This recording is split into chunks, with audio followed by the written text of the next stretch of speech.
Welcome to this Zentangle Quickie. My name is Heather Hartwick Gladden. I'm a certified Zentangle teacher.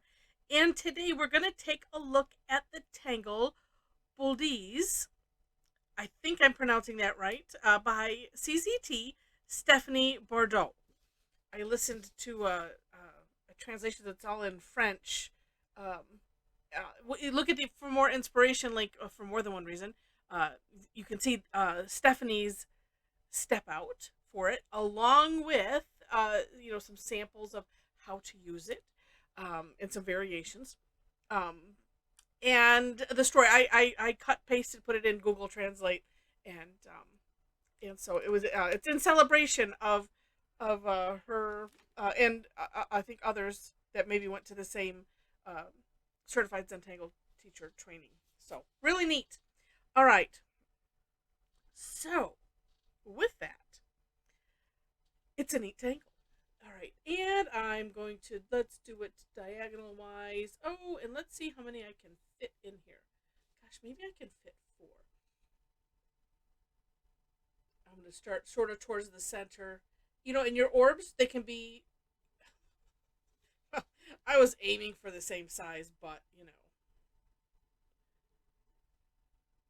however it works out, it works out. On my step out, I did just do 2. So that way, but this way you can see kind of what it looks like in more of,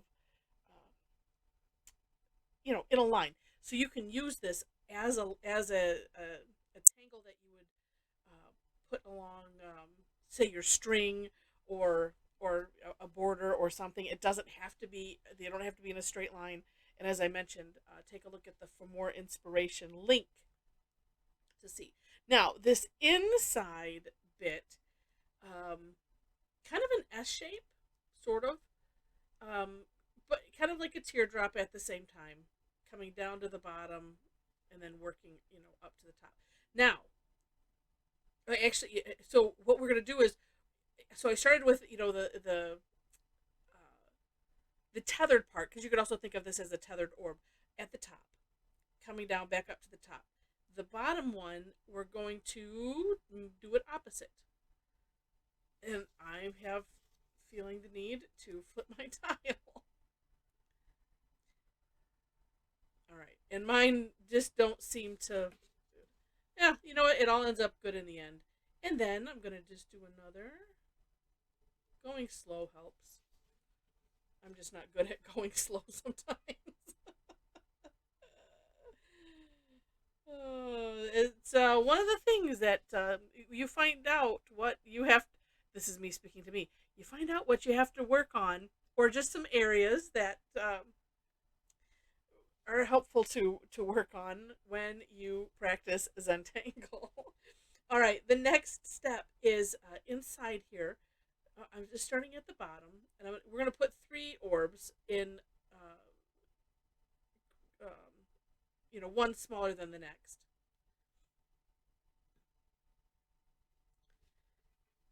And starting at the base, this it's like this one I can do without flipping the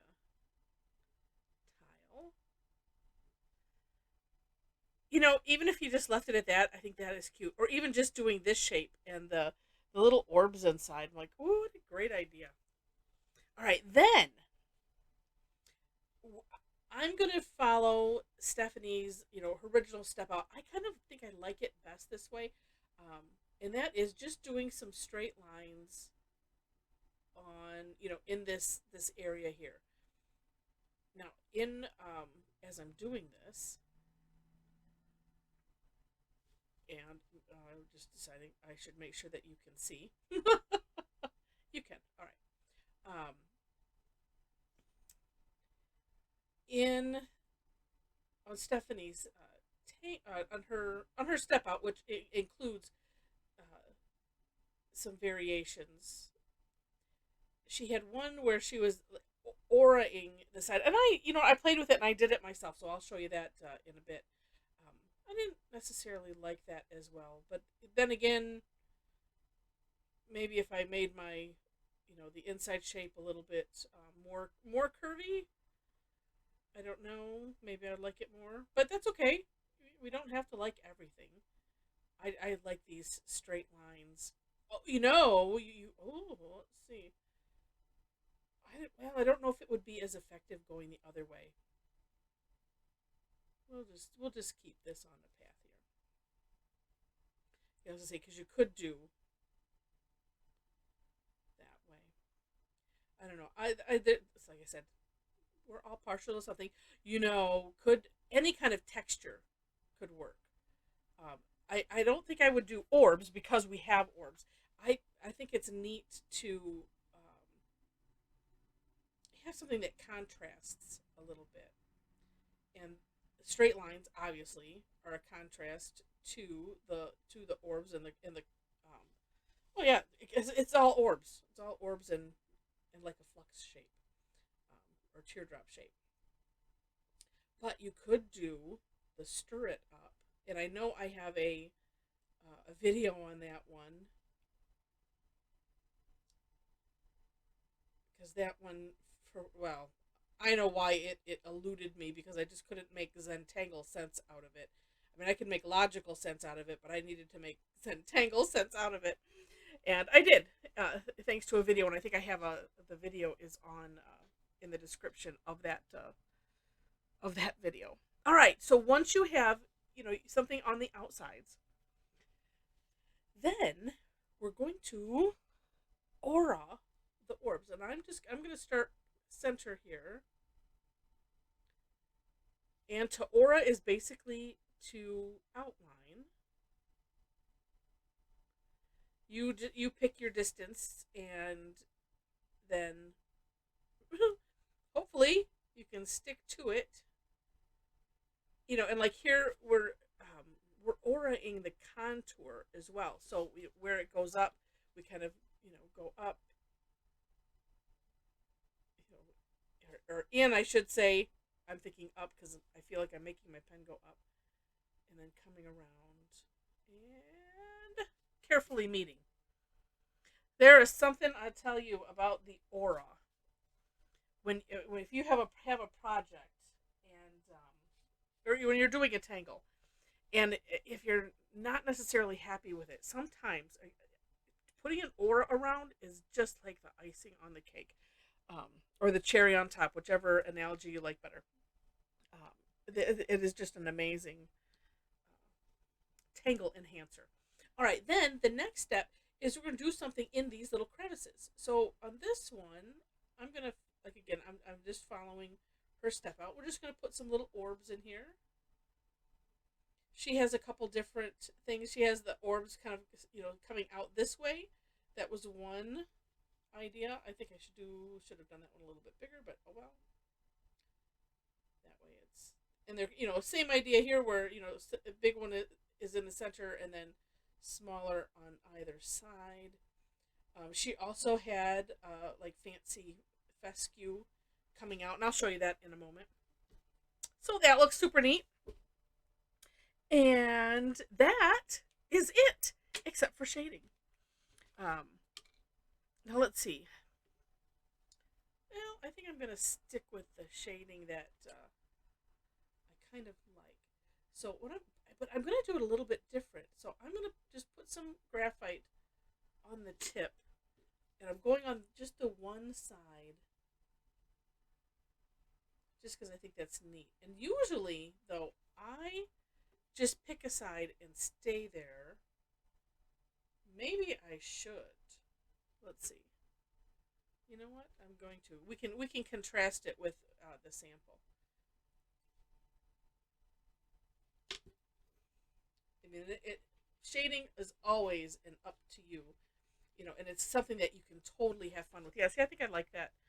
Something about doing it on the same side, I like a whole lot. And yeah, I'm just thinking. Let's do this. Because we put that on that side, and this way we're doing something on this side, but let's see. Could even just do this on both sides and make that center just kind of pop, but it's kind of neat. It adds some interesting dimension to just do it on the one side. But going with that same side, we'll take it a step further.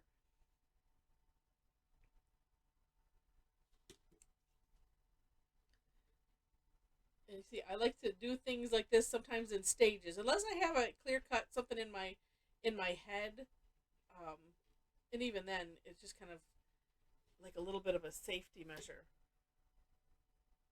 Yeah, that's interesting. So you could, depending on how large this is, because if I put something here, I'm not going to have this natural, the natural tile color come through. Like even here, because this one was a little bit smaller, I don't really have that much there, but it adds some interesting dimension. Like I said, just putting it on the one side. All right, now, so and this, it definitely doesn't look as good as this because I was goofing around playing with it, and I was gonna have it kind of weave around, but then I drew them too big. So anyway, um, yeah. So this one, I auraed the sides, and I don't, it's okay. I don't really care for that, but I wanted to try it. And then we have the little orbs on the side here.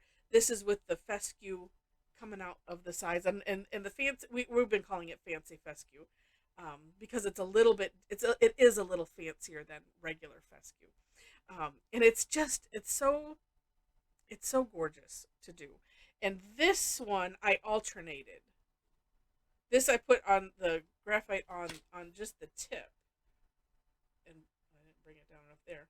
Just the tip, just to play. And this one, like I said, I alternated it just on the inside. Oh, and I did do it on the outside of both of them. So, but I really like this one a lot better. I do indeed. But it's nice to play, and that's what we do, right? We play. And gosh, neat tangle. Really, really neat tangle. So if you enjoyed it, would love to have a thumbs up, uh, or a like, however it is on your screen. Feel free to share it. And if you liked it enough to see more and you're not yet subscribed to my channel, I would love it if you subscribe to my channel. And let's see, in the description section, which if you look at the title of the video, right underneath to the right, there should be a little down arrow or like a V looking thing. That is where the description section is located, usually on the apps. It might say description on, like if you're looking on a computer. I haven't looked recently or paid attention to. I'll have to pay attention for the next video, just to see. But anyway, that's where that's located. So again, step outs are there, as well as ways to connect with me. So if you enjoy my style, I would love to have you connect. We have a nice Tangle Addicts community on Facebook. So if you happen to be on Facebook, would love to have you join us. I do classes almost twice a week. I have some that are free. Actually, most of them are free. And I have a couple a month that are paid, which helps me to continue to do the free things and these videos, as well as, when you subscribe to the channel and watch and share and all that, that helps as well. So, and I appreciate it greatly. All right. So with that, thanks so much for watching, and I wish you happy tangling.